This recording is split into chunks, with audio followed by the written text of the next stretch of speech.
Good afternoon, and welcome to another episode of Deb's Artsy Life. I'm Deborah Alexander, and this podcast is about my artsy life and um, my crochet and knitting adventures and some watercolor and drawing, mixed media. Um, it seems like lately all I want to do is crochet and knit, so that's mostly what I'm about. So I wanted to share with you yesterday afternoon. Well, no, I worked all day yesterday, really, rearranging this sunroom studio and putting away a lot of my art supplies that I don't use every day, where I've bought so much that I can't possibly, use them all.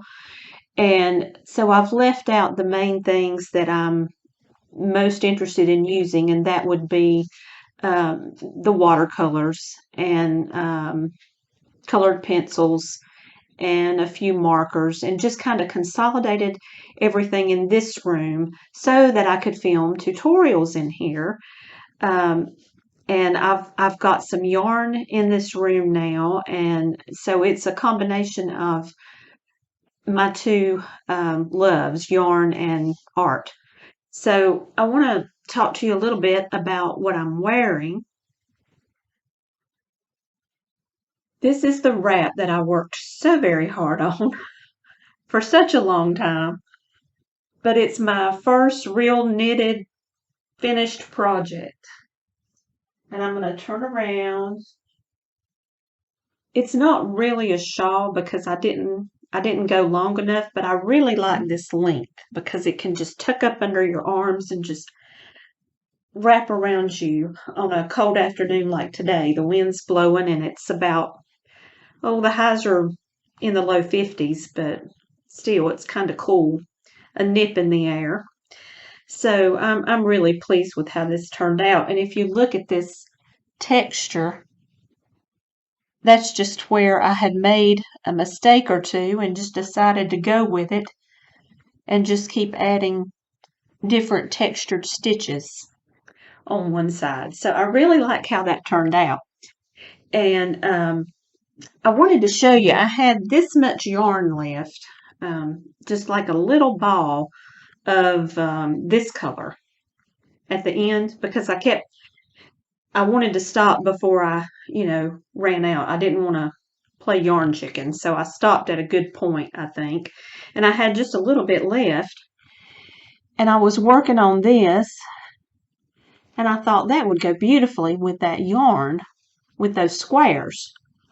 So I had made this one to begin with, and this is the yarn from Hobby Lobby that I talked about a few episodes ago. I had picked it up. It was Sweet Baby Bee yarn from Yarn Bee, or the Hobby Lobby brand, basically. But I just love how these colors go together. And I am really getting into mixing up the textures. Like this is a bulky weight, a number 5, and then this is a 4, the Premier Basics. And then this is this yarn, which is a bulky. So it's just fun to play with those textures. I love how that looks. So my plan for this is to continue and make it into a sweater, this being the front and this the back or whatever. And I want to share some books with you that give me so much inspiration. This is Crochet Crazy Girl. She has an Instagram channel, Crochet Crazy Girl, I think is the name of it. But I just love her work, and this book is so very inspiring to me. Just her color, and I dearly love granny squares, as I've said before, and she does so many granny squares.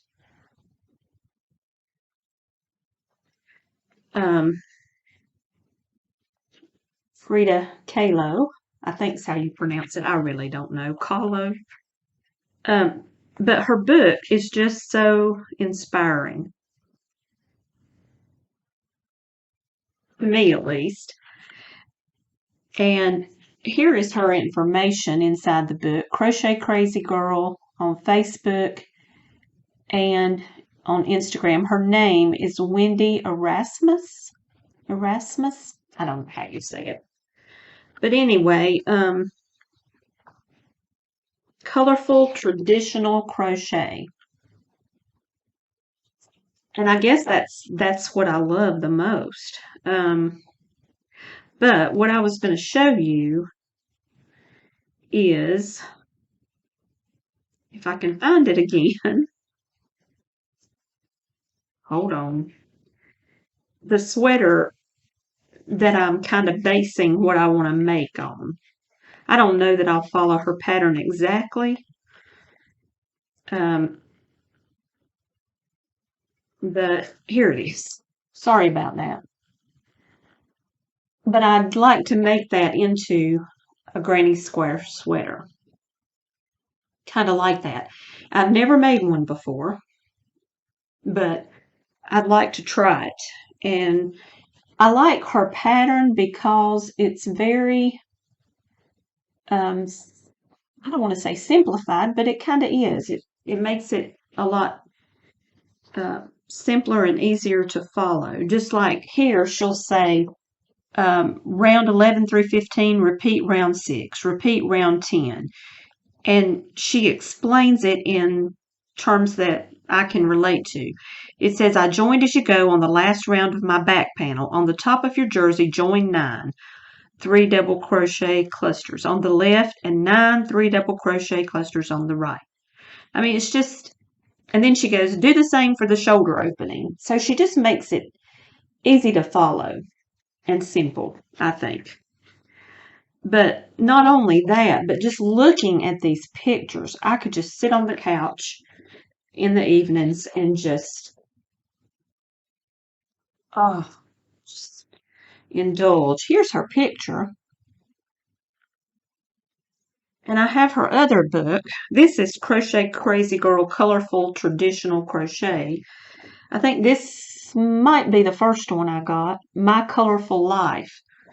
So she's got 2 books. Well, I mean, look at this. She has a pet rooster. She rescued him from a dog.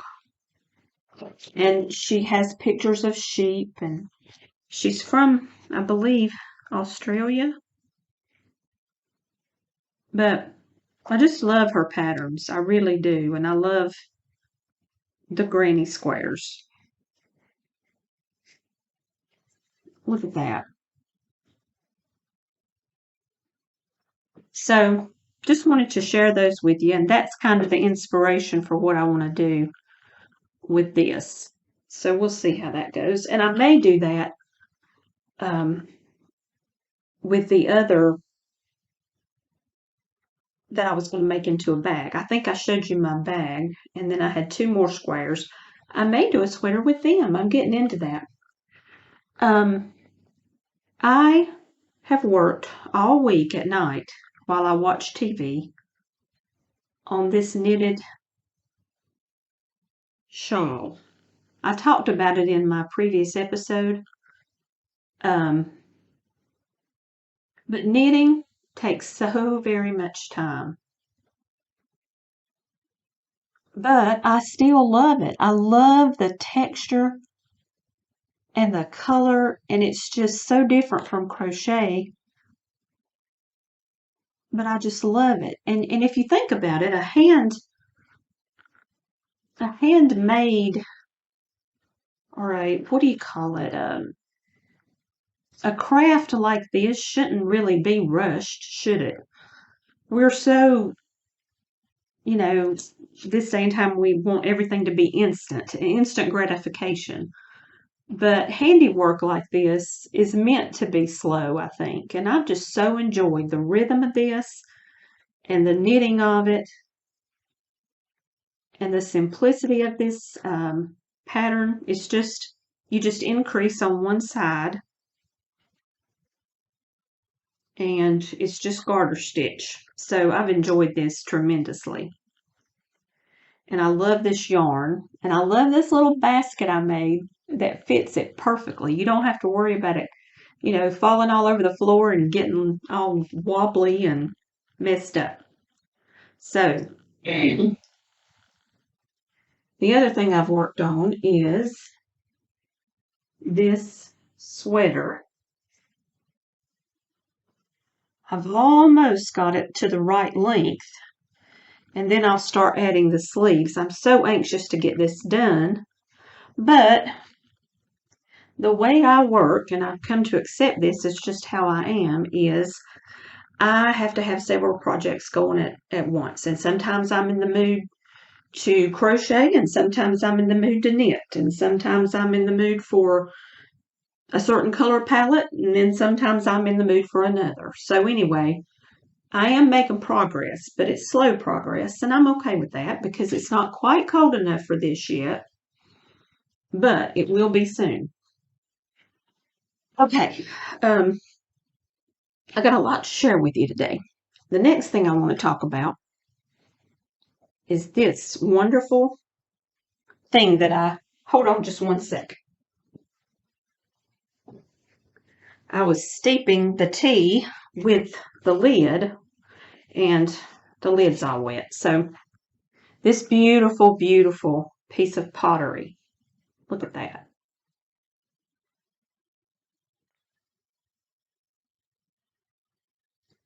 In a nearby town where I grew up, actually, we have an Autumn Leaves Festival. This was the 57th year of the festival. It was started in 1966, 3 years before I was born. So I love going to that festival. I grew up going to it, and it was such a special thing to get to do. And I remember my best memory from that festival is when Mom and Daddy took me. I was 10 years old, and Mom and Daddy didn't have a lot of money, and they had a lot of kids. Mama had 4 before she married and met my daddy, and then they both had me. And so, back then, especially, it was tough. I mean, in a rural area. And they didn't have a lot of money. But anyway, they took me to this festival when I was 10 years old. Actually, I was 9. I was getting ready to turn 10, but I was 9. And my 10th birthday was coming up. And I found a beautiful handmade rag doll. I fell in love with it.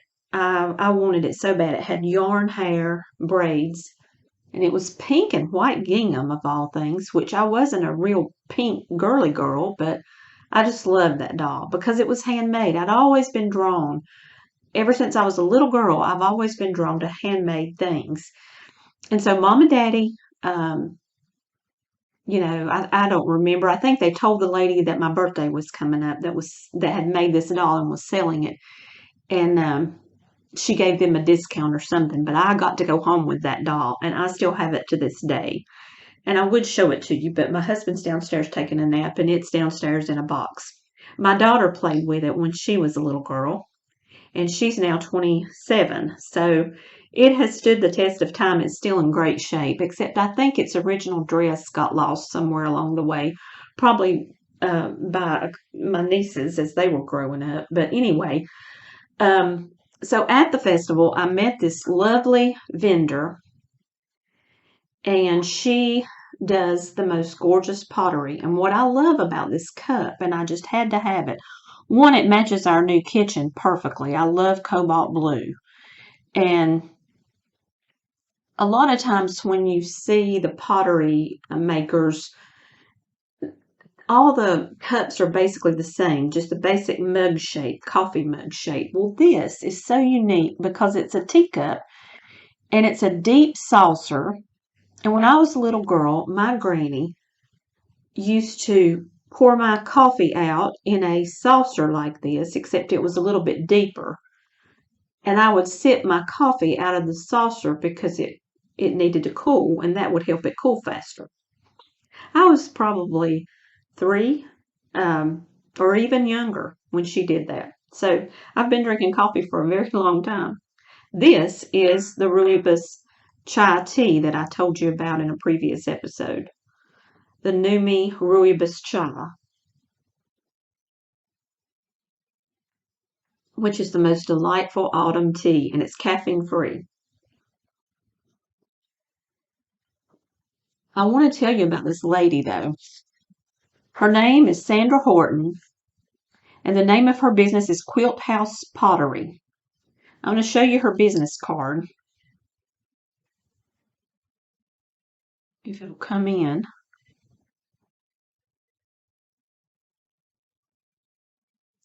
Well, I don't think it's going to focus, but I'll link it down in the, you can see it there better. I'll link it in the description.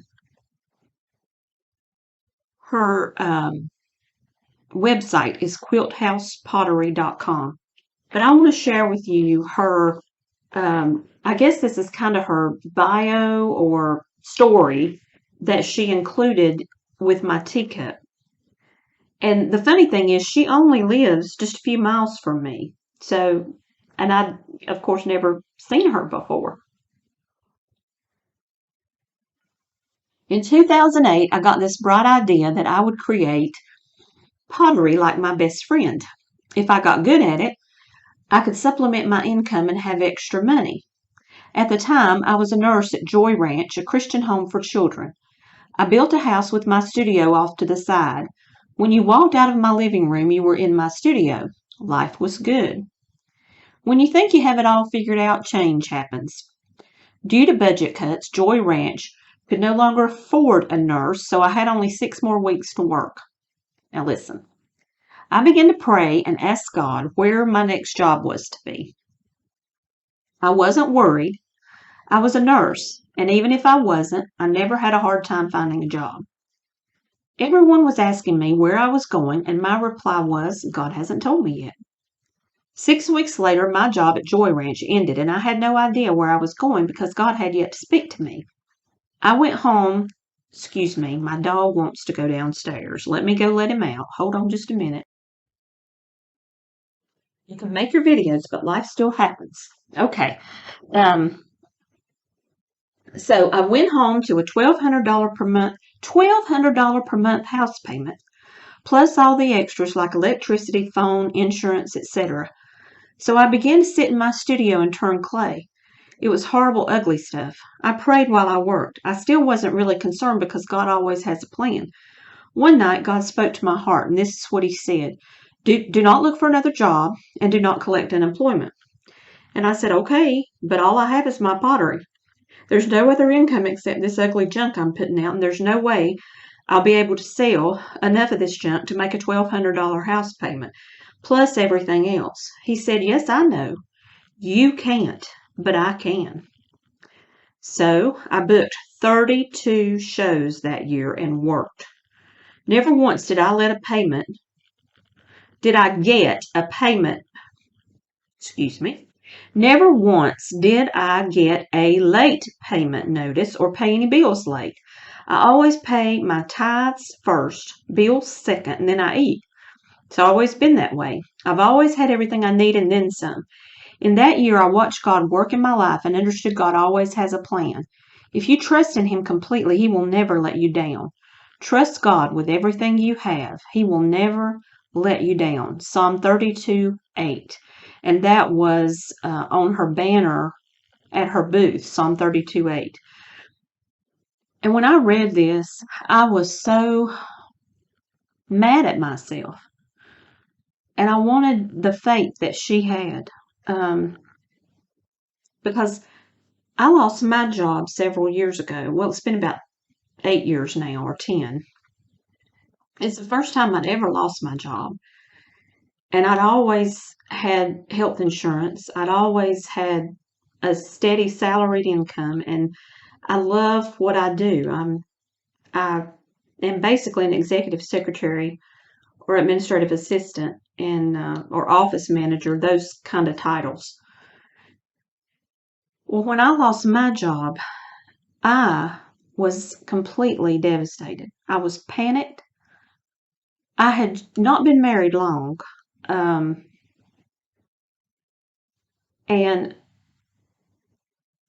I knew my husband would be worried, and I didn't want to be dependent on him at all. And I didn't know what I was going to do about health insurance. Now, I didn't have a house payment or any of that because my husband was paying the bills, but I had not yet accepted, that fact. So I was devastated. And it did something to my self-esteem. And she says she didn't worry with a $1,200 house payment. And I just, I had always wanted to do art full time at that time. I had a chance to do that. And instead of being able to do that or even wanting to do that, I just froze. I couldn't even paint because I was so um, devastated and so racked. My world had I just didn't know what I was going to do. And I was constantly looking for a job. And yes, I was praying, but I guess, I don't know, her faith in this story just really spoke to me and humbled me and made me feel um,